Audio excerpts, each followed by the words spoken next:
അപ്പോൾ എല്ലാവർക്കും PK ലേണിംഗ്സിന്റെ YouTube ചാനലിലേക്ക് സ്വാഗതം.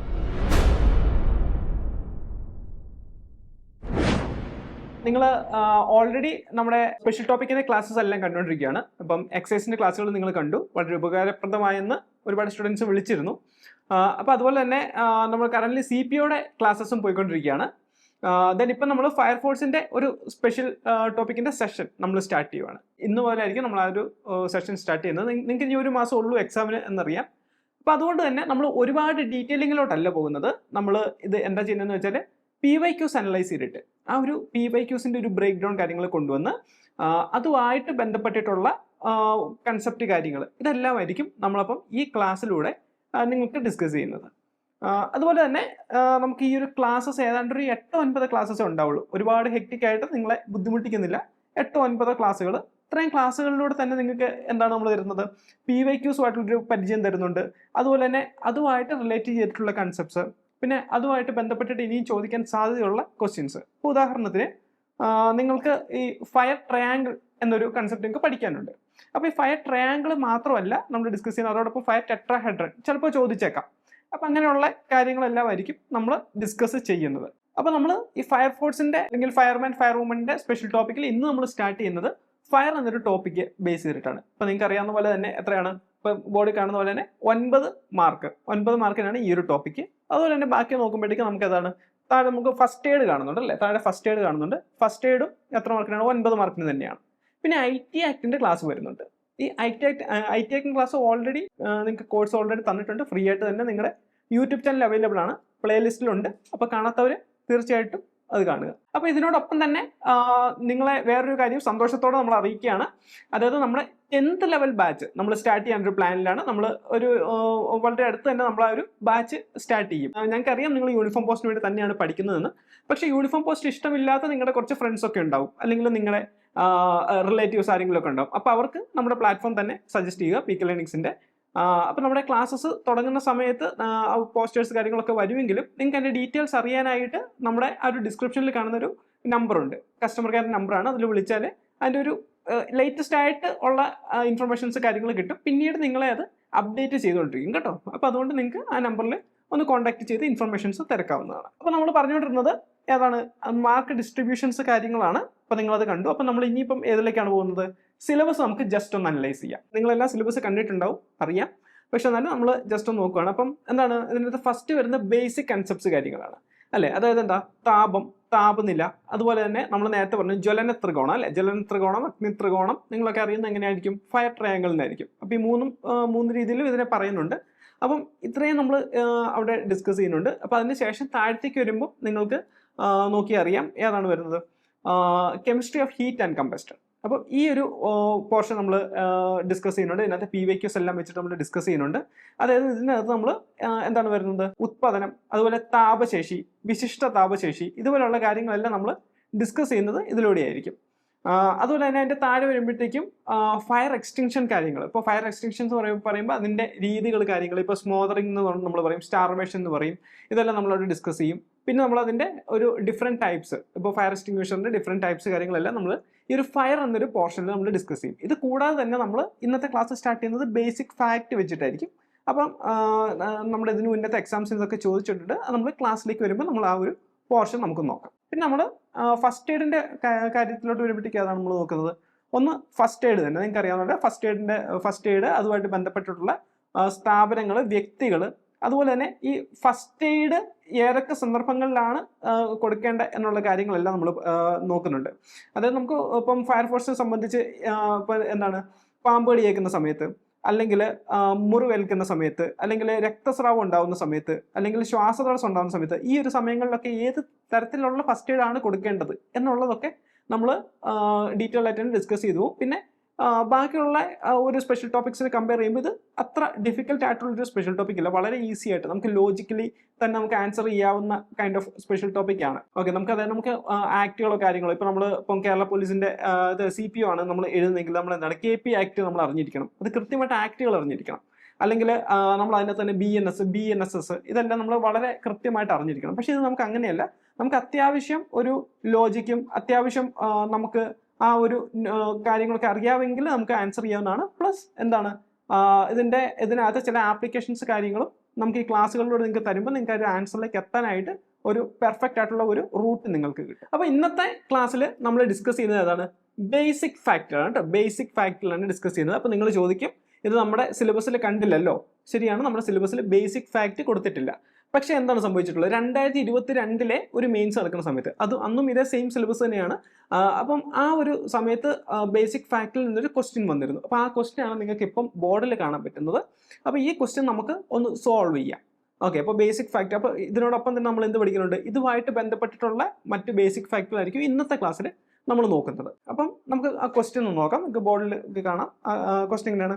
ദേശീയ അഗ്നിരക്ഷാ ദിനാചരണം ഏത് സംഭവവുമായി ബന്ധപ്പെട്ടിട്ടുള്ളതാണ്? അപ്പം ഇതിന്റെ ഓപ്ഷൻസ് നിങ്ങൾക്ക് കാണാം. കൊൽക്കത്ത കലാപം, കൊച്ചി റിഫൈനറി തീ അപകടം, ഭോപ്പാൽ ദുരന്തം, അതോടൊപ്പം തന്നെ അതാണ് വരുന്നത് ബോംബെ വിക്ടോറിയ തുറമുഖത്തെ തീ അപകടം. അല്ലേ, ഇത് നമുക്ക് നമുക്ക് ഇതിന്റെ കൺസെപ്റ്റ് അറിയാമെങ്കിൽ നമുക്ക് ശരിയാണ്, കറക്റ്റ് നമുക്ക് ഉത്തരത്തിലോട്ട് പോകാൻ പറ്റും. നമുക്ക് സമയം കളയേണ്ട, നേരെ കൃത്യത്തിലേക്ക് ഉത്തരത്തിലോട്ട് പോകാൻ പറ്റും. അതേസമയം കൺസെപ്റ്റ് അറിയാൻ മേലാത്തവർക്ക് എങ്ങനെ ഇത് സോൾവ് ചെയ്യാനുള്ളതാണ് നമ്മൾ ഏറ്റവും ആദ്യം നോക്കുന്നത്. അതിനുശേഷം നമുക്ക് ഒരു കൺസെപ്റ്റ് ക്ലിയർ ആയിട്ട് നമുക്ക് നോക്കാം. അപ്പോൾ ഇതിന്റെ ആദ്യം വരുന്നത് എന്താണ്? ഏറ്റവും ആദ്യത്തെ ഓപ്ഷൻ വരുന്നതാണ് കൊൽക്കത്ത കലാപം. കൊൽക്കത്ത കലാപം. ഈ കൊൽക്കത്ത കലാപം നടക്കുന്നത് 1946-64 വർഷങ്ങളിലാണ്. ഓക്കെ, 1946-64 വർഷങ്ങളാണ് നടക്കുന്നത്. അത് എന്താണ്? ഒരു റിലീജിയസ് ആയിട്ടുള്ള ഒരു കുറച്ച് ഏറ്റുമുട്ടൽ കാര്യങ്ങളൊക്കെയാണ്. അതായത് മതം എന്ന ഒരു ഫാക്ടറിന് എടുത്തിട്ടുള്ള ഉണ്ടാവുന്ന കുറെ തമ്മിലടികൾ കാര്യങ്ങളൊക്കെയാണ് ഈ ഒരു കൊൽക്കത്ത കലാപം അതിന്റെ ബാക്ക്ഗ്രൗണ്ട് വരുന്നത്. പക്ഷെ അവിടെ തീപിടുത്തം അതുമായിട്ട് സംബന്ധിച്ചിട്ടുള്ള ഒരു കാര്യങ്ങളും തന്നെ നടന്നിട്ടില്ല. ഓക്കെ, അതായത് അന്നത്തെ കലാപം എന്ന് പറയുമ്പോൾ എന്താണ്? ഒരു മതം അല്ലെങ്കിൽ അതിനെ ഒരു ഫാക്ടർ ആക്കിയിട്ടാണ്. അപ്പൊ നമുക്ക് ആ ഒരു ഓപ്ഷൻ നമുക്ക് ഫസ്റ്റിൽ നമുക്ക് എലിമിനേറ്റ് ചെയ്യാം.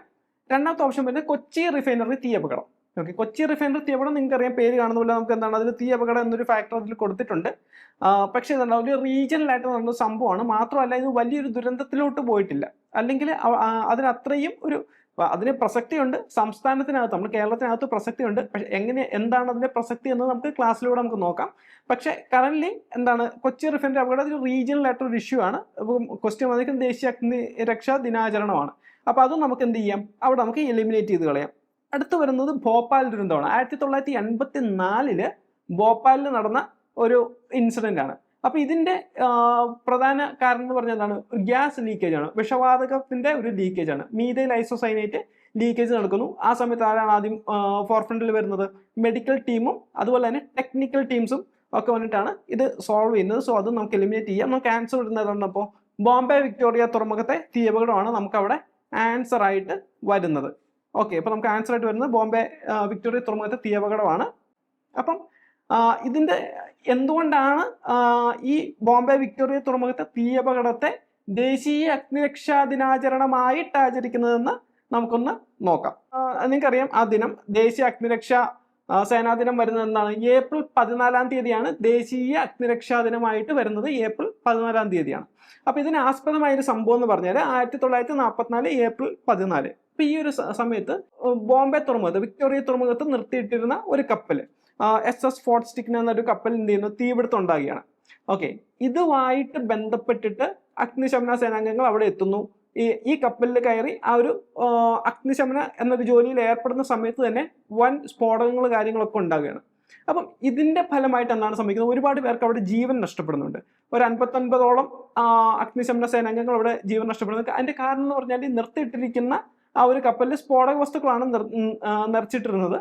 അപ്പൊ ഇതുകൊണ്ട് തന്നെ അവിടെ തീപിടുത്തം വളരെ ശക്തമായിട്ട് അവിടെ വ്യാപിക്കുകയും അതിന്റെ ഫലമായിട്ട് ഒരുപാട് പേര് 59ഓളം പേര് അവിടെ മരിക്കുകയും അതുപോലെ അതിനോടൊപ്പം തന്നെ എന്താണ് ഒരുപാട് പേർക്ക് അംഗവൈകല്യം സംഭവിക്കുകയും ഉണ്ടായിട്ടുണ്ട്. ഓക്കെ, പക്ഷേ ഇതിനെ വളരെയധികം നിയന്ത്രണ വിധേയമായി ആ സമയത്ത് എത്തിയ അഗ്നിശമന സേനകൾ ബാക്കിയുള്ളവരെല്ലാവരും തന്നെ എന്താണ് വളരെ പണിപ്പെട്ട് അതിനെ സോൾവ് ചെയ്തു, ആ ഒരു ഇഷ്യൂ സോൾവ് ചെയ്തു. പക്ഷേ ആ സമയത്ത് ഒരുപാട് രക്തസാക്ഷികൾ അല്ലെങ്കിൽ ഈ അഗ്നിശമന സേനാംഗത്തിന്റെ ആ ഒരു ഫലമായിട്ട് ഒരുപാട് രക്തസാക്ഷികളും അതുപോലെ തന്നെ അംഗവൈകല്യം സംഭവിച്ചവരൊക്കെ ഉണ്ടായത് കൊണ്ട് തന്നെ എന്താണ് ആ ഒരു ദിനത്തിന് വളരെയധികം പ്രാധാന്യം നൽകിക്കൊണ്ട് എന്താണ് അതിന്റെ ദേശീയ അഗ്നിശമന സേനാ ദിനമായിട്ട് അത് പിന്നീട് ആചരിക്കുകയാണ് ഉണ്ടായത്. ഏപ്രിൽ 14 അതിന്റെ ഡേറ്റ് ഓർത്താൽ മതി. ഇതിന്റെ വർഷം ഓർത്ത് വെക്കേണ്ട ആവശ്യമില്ല. ഇനിയിപ്പോൾ നിങ്ങൾക്ക് ഡേറ്റ് കണക്ട് ചെയ്യാൻ ബുദ്ധിമുട്ടാണ്. എന്താണ് ഫെബ്രുവരി 14 വാലന്റൈൻസ് ഡേ ആണ് അല്ലേ? ഫെബ് 14 വാലന്റൈൻസ് ഡേ ആണ്. അപ്പൊ ഇതിന് 2 മാസത്തിന് ശേഷമുള്ള ഒരു സമയം എന്നൊരു തരത്തിൽ തന്നെ ഓർത്തു വെച്ചാൽ മതി. ഓക്കെ, അപ്പോൾ ഏപ്രിൽ 14 ദേശീയ അഗ്നിശമന സേനാ ദിനം ആയിട്ട് ആചരിക്കുന്നത്. അപ്പൊ നമ്മൾ ഇതിനോടൊപ്പം തന്നെ നേരത്തെ മറ്റൊരു കാര്യം നമ്മൾ കണ്ടിരുന്നു. എന്താണ്? കൊച്ചി റിഫൈനറി തീ അപകടം. ഈ കൊച്ചി റിഫൈനറി തീ അപകടം അതിനും ഒരു പ്രാധാന്യമുണ്ട്. ഓക്കെ, കൊച്ചി റിഫൈനറി തീ അപകടത്തിനെ ബന്ധപ്പെടുത്തിയിട്ടാണ് എന്ത് ചെയ്യുന്നത്, അഗ്നിശമന സേന പതാക ദിനം എന്ന് കേരളത്തിലായിട്ട് ആചരിക്കുന്നത് കേട്ടോ. കേരളത്തിലെ അഗ്നിശമന സേന പതാക ദിനം എന്ന രീതിയിൽ കേരളത്തിൽ ആചരിക്കുന്നത് ആ ഒരു മാർച്ച് 8 മാർച്ച് 8 മറ്റൊരു പ്രത്യേകത കൂടിയുണ്ട്. എന്താണത്? വനിതാ ദിനമായിട്ട് ആചരിക്കുന്നത് ഏതാണ്? അന്താരാഷ്ട്ര വനിതാ ദിനമായിട്ട് ആചരിക്കുന്നത് ഇതേ ഡേറ്റ് തന്നെയാണ്, മാർച്ച് 8 ഓക്കെ, അപ്പം ഈ ഒരു കാര്യം കൂടെ ഓർക്കുക. അതായത് ഈ ഒരു ഇൻസിഡന്റ് നിങ്ങൾക്ക് അറിയാനൊരു കൗതുകം ഉണ്ടെങ്കിൽ ഞാൻ ജസ്റ്റ് ഒരു ഷോർട്ട് ഇതൊന്ന് പറയാം. അതായത് എന്താണ്, 1984 മാർച്ച് 8. ഈ 1984 തന്നെയാണ് എന്ത് സംഭവിക്കുന്നത്, ഭോപ്പാൽ ദുരന്തം ഉണ്ടാകുന്നത് ഇതേ വർഷം തന്നെയാണ്. അതുപോലെ തന്നെ എന്താണ് സംഭവിക്കുന്നത്, വേറൊരു കാര്യം, ഓപ്പറേഷൻ ബ്ലൂ സ്റ്റാർ സംഭവിക്കുന്നതും ഇതേ വർഷമാണ്. അതുപോലെ തന്നെ ഓപ്പറേഷൻ മേഘദൂത്, സിയാച്ചിൻ ഗ്ലേഷ്യേഴ്സ് പിടിച്ചെടുക്കുന്ന ഓപ്പറേഷൻ മേഘദൂത് സംഭവിക്കുന്നതും ഇതേ സെയിം ഡേറ്റിൽ തന്നെയാണ്, ഇതേ സെയിം വർഷത്തിൽ തന്നെയാണ്. ആ കാര്യം കൂടെ ഒന്ന് ഓർക്കുക. അതുപോലെ തന്നെ ഇതേ 1984 മെയ് 24 ഒരു പ്രത്യേക ഒരു ഇൻസിഡന്റ് നടക്കുന്നുണ്ട്, കേരളത്തിൽ നടക്കുന്നുണ്ട്. പുതിയൊരു ജില്ല രൂപീകരിക്കപ്പെടുന്നുണ്ട് ഇതേ ഡേറ്റിൽ. അത് ഏത് ജില്ലയാണെന്ന് നിങ്ങൾക്ക് അറിയായിരിക്കും. അത് നിങ്ങൾ കമന്റ് ആയിട്ട് തന്നെ ഇടുക, കമന്റിലൂടെ ഞങ്ങളത് അറിയിക്കുക. ഓക്കെ, അപ്പം 1984 മാർച്ച് 8 നടന്ന സംഭവം എന്താണെന്നൊന്ന് പറയുകയാണെങ്കിൽ, അന്ന് കൊച്ചി ഓയിൽ റിഫൈനറിയിൽ ഒരു തീപിടുത്തം ഉണ്ടാകുകയാണ്. അപ്പം ഈ തീപിടുത്തം ഉണ്ടായത് ഒരു വൻ ദുരന്തമായി മാറിയേക്കാമായിരുന്നു. അതായത് അന്ന് അവിടെ ആ നാഫ്ത ഗ്യാസ് ടാങ്കിൽ തീ പിടിച്ചിരുന്നെങ്കിൽ അതൊരു വൻ തീപിടുത്തം ഉണ്ടായി കൊച്ചി തന്നെ ഇല്ലാതായേക്കാവുന്ന ഒരു സംഭവത്തിലൂടെ അത് പോയേക്കായിരുന്നു. പക്ഷെ ആ സമയത്ത് തന്നെയാണ് എന്ത് സംഭവിക്കുന്നത്, നമ്മുടെ അഗ്നിശമന സേനാംഗങ്ങൾ വളരെ പെട്ടെന്ന് എത്തുകയും അതിനെ വളരെ അധികം തന്ത്രപൂർവ്വമായിട്ട് പെട്ടെന്ന് തന്നെ ആ ഒരു ഇൻസിഡന്റിനെ അല്ലെങ്കിൽ ആ ഒരു തീപിടുത്തത്തെ ഇല്ലാതാക്കുകയും ചെയ്തുകൊണ്ട് തന്നെ അത് ഒരു വൻ ദുരന്തത്തിലോട്ട് പോകുന്ന ഒഴിവാക്കി. അപ്പൊ അതുകൊണ്ടാണ് അതിനെ എന്ത് ആയിട്ട് ആചരിക്കുന്നത്, അഗ്നിശമന സേന പതാക ദിനം. അതായത് നമ്മുടെ സംസ്ഥാനത്തെ സംബന്ധിച്ച് വളരെ പ്രൗഡ്ഫുൾ ആയിട്ടൊരു കാര്യമാണ് അന്ന് അവിടെ സംഭവിച്ചത്. അപ്പം അതിനെയാണ് നമ്മൾ എന്തായിട്ട് ആചരിക്കുന്നത്, അഗ്നിശമന സേന പതാക ദിനമായിട്ട് ആചരിക്കുന്നത് ആ ഒരു ഡേറ്റിലാണ്. ഓക്കെ, അപ്പം ആ കാര്യം കൂടെ നിങ്ങളൊന്ന് ഓർത്ത് വെക്കുക. ബേസിക് ഫാക്ടിൽ ചിലപ്പോൾ ചോദിക്കാം.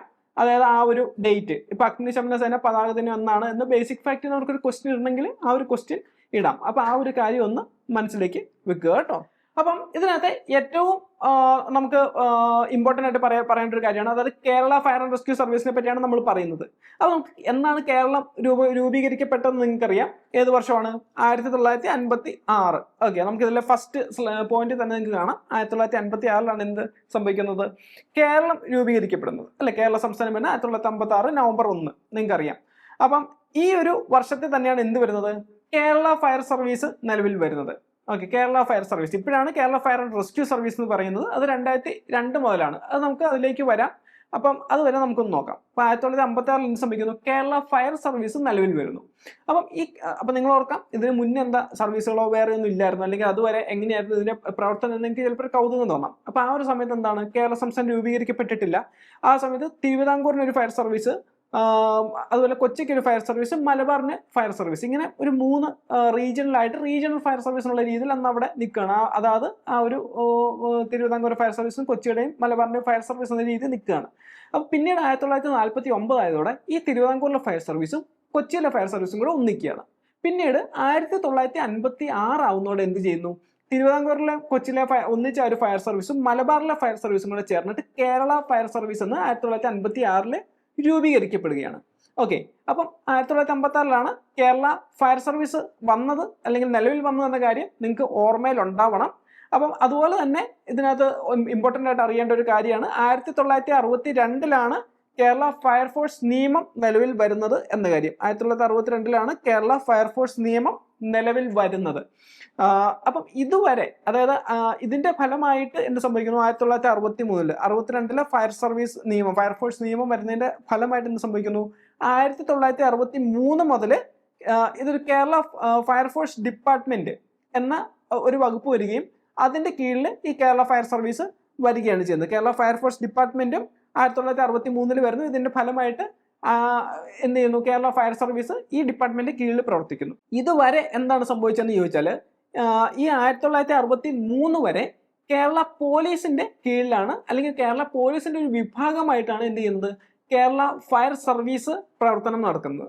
കേട്ടോ. കേരള ഫയർ സർവീസ് അപ്പോൾ അതുവരെ പ്രവർത്തനം നടത്തുന്നത് കേരള പോലീസിന്റെ ഒരു വിഭാഗം എന്ന രീതിയിലാണ്. 1963 മുതൽ അതൊരു ഇൻഡിപെൻഡന്റ് ബോഡി അല്ലെങ്കിൽ ഒരു ഇൻഡിപെൻഡന്റ് ഡിപ്പാർട്ട്മെന്റ് ആയിട്ട് മാറുകയും സേവനം അനുഷ്ഠിക്കുകയും ചെയ്യാൻ തുടങ്ങി.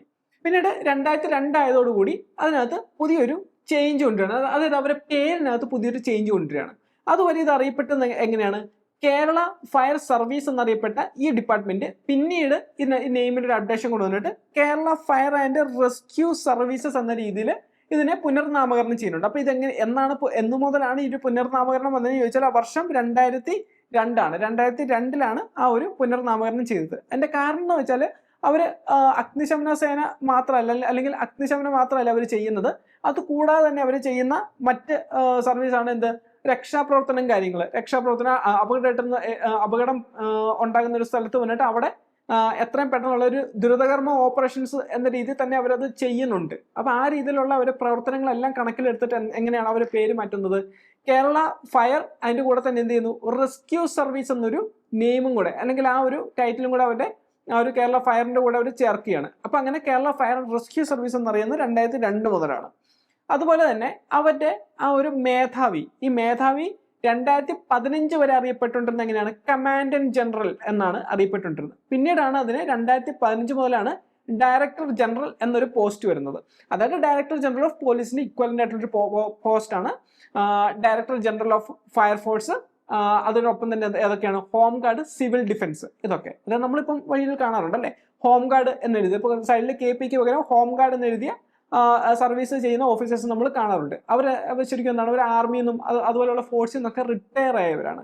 അപ്പം നമ്മൾ ആദ്യം ഓർത്തേണ്ടത് എന്താണ്, ഇവർ പോലീസ് സർവീസിന്റെ ഭാഗമാണ് എന്നാണ്. പക്ഷെ അതല്ല, അവർ വരുന്നത് ഫയർ സർവീസിന്റെ ഭാഗമാണ്, ഫയർഫോഴ്സിന്റെ ഭാഗമായിട്ട് വരുന്നവരാണ് കേട്ടോ. അപ്പം ആ ഒരു കാര്യം കൂടെ ഇവിടെ ഓർക്കുക. അപ്പം ആ ഒരു ഡയറക്ടർ ജനറൽ എന്ന പേര് വരുന്നത് 2015 അതിനോടൊപ്പം തന്നെ എന്തൊക്കെയാണ് വരുന്നത്? Fire and rescue, then home guard, അതോടൊപ്പം തന്നെ സിവിൽ ഡിഫൻസ് എന്നൊരു പേരും കൂടെ നിങ്ങളൊന്ന് ഓർത്ത് വെക്കുക. Home guard, civil defence. അപ്പൊ സിവിൽ ഡിഫൻസ് എന്താണെന്ന് ചോദിച്ചാൽ, സിവിൽ ഡിഫൻസ് ആരാണെന്ന് നിങ്ങൾക്ക് ഒരു സംശയം വരാം. നിങ്ങൾ കേട്ടിട്ടുണ്ടാവും, ഒരു വളരെ റെയർ ആയിട്ട് വലിയ ഇൻസിഡൻസ് ഒക്കെ നടക്കുമ്പോൾ സിവിൽ ഡിഫൻസ് എന്നൊരു പേര് കേട്ടിട്ടുണ്ടാവും. അപ്പൊ സിവിൽ ഡിഫൻസ് ആരാണെന്ന് ഞാൻ ജസ്റ്റ് ഒന്ന് ബ്രീഫ് ചെയ്യാം. ചുരുക്കി പറഞ്ഞാൽ നിങ്ങൾക്കും ഒരു സിവിൽ ഡിഫൻസ് ആകാൻ പറ്റും. അതായത് ഇന്ത്യൻ പൗരനായിട്ടൊരു വ്യക്തി, ആൾക്ക് 18 വയസ്സായിട്ടുണ്ടെങ്കിൽ, 4ാം ക്ലാസ് പാസ്സായിട്ടുള്ള ആളാണെങ്കിൽ ആൾക്ക് എന്ത് ചെയ്യാം? ആൾക്ക് സിവിൽ ഡിഫൻസ് ആകാനായിട്ടൊരു ആപ്ലിക്കേഷൻ കൊടുക്കാൻ പറ്റും. എവിടെയാണ് ആപ്ലിക്കേഷൻ കൊടുക്കുന്നതെന്ന് ചോദിച്ചാൽ, കേരള ഫയർഫോഴ്സിന്റെ വെബ്സൈറ്റിലാണ്. വെബ്സൈറ്റ് ഓപ്പൺ ചെയ്യുമ്പോൾ തന്നെ അതിന് മുകളിൽ ഈ ഒരു ആപ്ലിക്കേഷൻ കൊടുക്കേണ്ട ഒരു കോളം കാണാൻ പറ്റും. അതിൽ ക്ലിക്ക് ചെയ്ത് നമുക്ക് ഡീറ്റെയിൽസും കാര്യങ്ങളെല്ലാം ഫില്ല് ചെയ്താൽ നമുക്ക് ആപ്ലിക്കേഷൻ അതിൽ കൊടുക്കാൻ പറ്റും. ഈ ആപ്ലിക്കേഷൻ കൊടുക്കുന്നതോടെ എന്താണ്, നമ്മളെ ഇവർ ഒരു ട്രെയിനിങ് തരും. അത് കേരള ഫയർഫോഴ്സ് നമ്മളെ ഒരു ട്രെയിനിങ് തരും. അതായത് പെട്ടെന്ന് എന്തെങ്കിലും ഒരു അത്യാഹിത കാര്യങ്ങളൊക്കെ നമ്മുടെ നാട്ടിൽ സംഭവിച്ചാൽ ആ നാട്ടിൽ ഏറ്റവും ആദ്യം ഇറങ്ങി ഫസ്റ്റ് ലൈനായിട്ട് അതിൻ്റെ ഓപ്പറേഷൻ നടത്താനും, അതോടൊപ്പം തന്നെ എന്ത് ചെയ്യണം, നമ്മൾ ഫയർഫോഴ്സിനെ ഇൻഫർമേഷൻ അറിയിക്കണം. ഫയർഫോഴ്സ് വരുന്നവരെ ഓപ്പറേഷൻ കണ്ടിന്യൂ ചെയ്യാനും, പിന്നീട് ആവശ്യമെങ്കിൽ ഫയർഫോഴ്സിന്റെ കൂടെ ആ ഒരു ഓപ്പറേഷനിൽ കണ്ടിന്യൂ ചെയ്ത് പോകാനുമായിട്ടുള്ള ആ ഒരു ഇതാണ്, അല്ലെങ്കിൽ അങ്ങനെയുള്ള ഒരു ഫോം ഓഫ് ഒരു സിവിൽ മെക്കാനിസമാണ് ഈ ഒരു സിവിൽ ഡിഫൻസ് എന്ന് പറയുന്നത്. അപ്പൊ ഈ സിവിൽ ഡിഫൻസിന്റെയും അതുപോലെ തന്നെ ഹോം ഗാർഡിന്റെയും അല്ലെങ്കിൽ ഫയർഫോഴ്സിന്റെ ഒക്കെ ഒരു മേധാവി ആയിട്ട് വരുന്ന ആരാന്ന് ചോദിച്ചാൽ ഡയറക്ടർ ജനറൽ ആണ്. ഇപ്പം ഡയറക്ടർ ജനറൽ ആയിട്ടിരിക്കുന്നത് യോഗേഷ് ഗുപ്ത IPS ആണ് കറന്റ് ഡയറക്ടർ ജനറൽ ആയിട്ട് വരുന്നത് കേട്ടോ. അപ്പം ആ ഒരു പോയിന്റ് കൂടെ നിങ്ങൾ ഓർമ്മയിൽ വെക്കണം. ഇനി നമുക്ക് ഇവരുടെ ഒരു സ്ട്രക്ചർ നോക്കുകയാണെങ്കിൽ, ഈ കേരള ഫയർഫോഴ്സിന്റെ ആസ്ഥാനം വരുന്നത് തിരുവനന്തപുരമാണ് കേട്ടോ. ഇതിന്റെ ഹെഡ് ക്വാർട്ടേഴ്സ് വരുന്നത് എവിടെയാണെന്ന് ചോദിച്ചാൽ, ഹെഡ് ക്വാർട്ടേഴ്സ് വരുന്നത് ട്രിവാൻഡ്രമാണ്. അതുപോലെ തന്നെ ഇതിന്റെ താഴെ 6 റീജിയണൽ ഓഫീസുകൾ വരുന്നുണ്ട്. 6 റീജിയണൽ ഓഫീസുകൾ അതിന്റെ താഴെ വരുന്നുണ്ട്. അതായത് തിരുവനന്തപുരം, കോട്ടയം, എറണാകുളം, പാലക്കാട്, കോഴിക്കോട്, കണ്ണൂർ. തിരുവനന്തപുരം, കോട്ടയം, എറണാകുളം, പാലക്കാട്, കോഴിക്കോട്, കണ്ണൂർ. നിങ്ങൾക്ക് അത് സ്ലൈഡിൽ കാണാം. അപ്പം ഈ 6 സ്ഥലങ്ങളിലാണ് എന്ത് റീജിയണൽ ഓഫീസുകൾ വരുന്നത്. അതോടൊപ്പം തന്നെ എന്ത് വരുന്നുണ്ട്, ജില്ലാ ഓഫീസുകൾ വരുന്നുണ്ട്. 14 ജില്ലാ ഓഫീസുകൾ. എത്ര ജില്ലകളുണ്ട് അത്രയും ജില്ലാ ഓഫീസുകൾ ഉണ്ടെന്നുള്ള എന്ന രീതിയിൽ ഓർത്താൽ 14 ജില്ലാ ഓഫീസുകളാണ് ഉള്ളത്. ഓക്കെ. അപ്പൊ നിങ്ങൾക്കത് ഇത് 15 ഇപ്പം എക്സാമിന് എന്തെങ്കിലും രീതിയിൽ ഓപ്ഷൻ തരുമ്പോൾ ഇത് 15 തന്നാൽ ഇപ്പൊ ചില ആളുകൾക്ക് അതൊരു സംശയം തോന്നാൻ സാധ്യതയുണ്ട്. അതായത് ലക്ഷദ്വീപ് ഇതിൽ പെടത്തില്ലേ എന്നുള്ള രീതിയിൽ. കാരണം നമ്മൾ ഹൈക്കോർട്ട്, നമ്മൾ കോൺസ്റ്റിറ്റ്യൂഷൻ പഠിക്കുന്ന നമ്മൾ എന്ത് പഠിക്കുന്നുണ്ട്, ഹൈക്കോർട്ടില് ലക്ഷദ്വീപിന്റെ ആ ഒരു ജൂറിസ്ഡിക്ഷൻ ഒക്കെ വരുന്ന ആർക്കാണ്, കേരള ഹൈക്കോടതിക്കാണെന്ന് നമുക്കറിയാം. പക്ഷെ കേരള ഫയർഫോഴ്സിനോ കേരള പോലീസിനോ ഒന്നും തന്നെ എവിടെ വരുന്നില്ല, ലക്ഷദ്വീപിലേക്ക് അതിന്റെ ജൂറിസ്ഡിക്ഷൻ വരുന്നില്ല. കാരണം അതൊരു യൂണിയൻ ടെറിട്ടറിയാണ്. അവരുടെ കാര്യങ്ങൾ നോക്കുന്നത് ആരാണ്? അവരെ ആഭ്യന്തര കാര്യങ്ങളോ അല്ലെങ്കിൽ അതുപോലെയുള്ള കാര്യങ്ങൾ, ഡിഫൻസ് പോലെയുള്ള മാറ്റേഴ്സ് നോക്കുന്ന ആര് തന്നെയാണ്? യൂണിയൻ ഗവൺമെന്റ് തന്നെയാണ്. അതുകൊണ്ട് എന്ത് വരുന്നില്ല, ലക്ഷദ്വീപ് ഇതിനകത്ത് വരുന്നില്ല. ആകെ 14 ജില്ലകളാണ് ഉള്ളത് എന്ന രീതിയിൽ മാത്രം ഓർത്താൽ മതി. 15 ജില്ല 14 ഉള്ളൂ. ഓക്കെ, അത് സംശയം തോന്നാവുന്ന ഒരു കാര്യമാണ്. ചിലപ്പോൾ എക്സാമിനാണെങ്കിലും ചിലപ്പോൾ ലക്ഷദ്വീപ് എന്നൊക്കെ തെറ്റിദ്ധരിക്കാൻ വേണ്ടി തരാനൊക്കെ പറ്റും, നമുക്കൊന്ന് കൺഫ്യൂസ് ചെയ്യണമെങ്കിൽ. അപ്പം 14 ഉള്ളൂ എന്നൊരു കാര്യം ഓർക്കുക. ദെൻ എത്രയുണ്ട്? റീജിയണൽ ഓഫീസ് എത്രയുണ്ട്? 6 റീജിയണൽ ഓഫീസ് ഉണ്ട് എന്നുള്ള കാര്യം ഓർക്കുക. അത് എവിടെയാണെന്നൊന്നും ചോദിക്കത്തില്ല, അതിന്റെ നമ്പർ മാത്രം ഓർത്ത് വെച്ചാൽ മതി. 6 റീജിയണൽ ഓഫീസേ ഉള്ളൂ, അത്രേ ഉള്ളൂ കേട്ടോ. അതോടൊപ്പം തന്നെ അറിയേണ്ട ഒരു കാര്യമാണ്, കേരള ഫയർ ആൻഡ് റെസ്ക്യൂ സർവീസിന്റെ അക്കാദമി വരുന്നത് എവിടെയാണ്? കേരള ഫയർ ആൻഡ് റെസ്ക്യൂ സർവീസിന്റെ അക്കാദമി വരുന്നത് തൃശ്ശൂർ ജില്ലയിലാണ്. തൃശ്ശൂർ ജില്ലയിലാണ് 2007 തൃശ്ശൂർ ജില്ലയിലാണ് 2007 ഇത് നിലവിൽ വരുന്നത്. അതിപ്പോൾ തൃശ്ശൂർ പ്രോപ്പർ നമ്മൾ ചോദിക്കേണ്ടത് അത് അങ്ങനെ ചോദിക്കാൻ സാധ്യതയില്ല, വിയൂരാണ് അതിൻ്റെ പ്രോപ്പറായിട്ട് വരുന്നത്. അപ്പം ഈ തൃശ്ശൂർ തന്നെ ആസ്ഥാനമായിട്ട് വരുന്ന മറ്റൊരു സ്ഥാപനം അത് ഏതാണെന്ന് ചോദിച്ചാൽ ഏതാണ്? Kerala institute of local administration. അത് വരുന്നത് എവിടെയാണ്? തൃശ്ശൂർ തന്നെയാണ്. അതിന്റെ ഹെഡ്ക്വാർട്ടേഴ്സ് മുളങ്കുന്നത്ത് കാവാണ്. പക്ഷെ അത് സ്പെഷ്യൽ ടോപ്പിക്കിലൊന്നും ചോദിക്കില്ല, നിങ്ങൾക്ക് ഒരു ആഡഡ് ഇൻഫർമേഷൻ രീതിയിൽ തന്നു വന്നേ ഉള്ളൂ. അതുപോലെ തന്നെ national academy of fire and safety engineering. National academy of fire and safety എഞ്ചിനീയറിംഗിന്റെ ആസ്ഥാനം എവിടെയാണ് വരുന്നത്? അത് എവിടെയാണ് വരുന്നതെന്ന് ചോദിച്ചാൽ നാഗ്പൂരാണ്, മഹാരാഷ്ട്രയിലെ നാഗ്പൂരാണ്. ഓക്കെ, അത് ഓറഞ്ച് സിറ്റി അല്ലെങ്കിൽ എങ്ങനെയാണ് അറിയപ്പെടുന്നത്? കടുവ തലസ്ഥാനം എന്നൊക്കെ അറിയപ്പെടുന്ന സ്ഥലമാണ് ഈ പറയുന്ന നാഗ്പൂർ. അപ്പൊ നാഗ്പൂരാണ് national academy of fire and safety എഞ്ചിനീയറിംഗിന്റെ ആസ്ഥാനം വരുന്നത്. അതുപോലെ തന്നെ ഇവരുടെ മോട്ടോ നിങ്ങൾ അറിഞ്ഞിരിക്കണം. മോട്ടോ എന്ന് പറയുന്നത് ത്രാണായ സേവാമഹേ എന്നാണ്. ഓക്കെ, ത്രാണായ സേവാമഹേ അല്ലെങ്കിൽ വി സെർവ് ടു സേവ്. ഇപ്പം ഏതൊരു എക്സാമിന് വരുമ്പോൾ ഒന്നെങ്കിൽ ത്രാണായ സേവാമഹേ, പിന്നെ വേറെ കുറച്ച് ഓപ്ഷൻസ് വരാം. അതോടൊപ്പം തന്നെ രക്ഷാപ്രവർത്തനം സേവനം, മലയാളത്തിൽ പറയുമ്പോൾ എങ്ങനെയാണ്? രക്ഷാപ്രവർത്തനം സേവനം എന്നാണ് മലയാളത്തിൽ അതിന്റെ ഒരു അർത്ഥമായിട്ട് പറയുന്നത്. അപ്പം ആ ഒരു 2 കാര്യം നിങ്ങളൊന്ന് ഓർമ്മയിൽ വെച്ചാൽ മതി. അപ്പൊ ഇനി നമുക്ക് Kerala fire and rescue services നൽകുന്ന സേവനങ്ങൾ എന്തൊക്കെയാണെന്ന് നമുക്ക് നോക്കാം. അപ്പൊ നമുക്കറിയാവുന്ന സേവനം ഏതാണ്?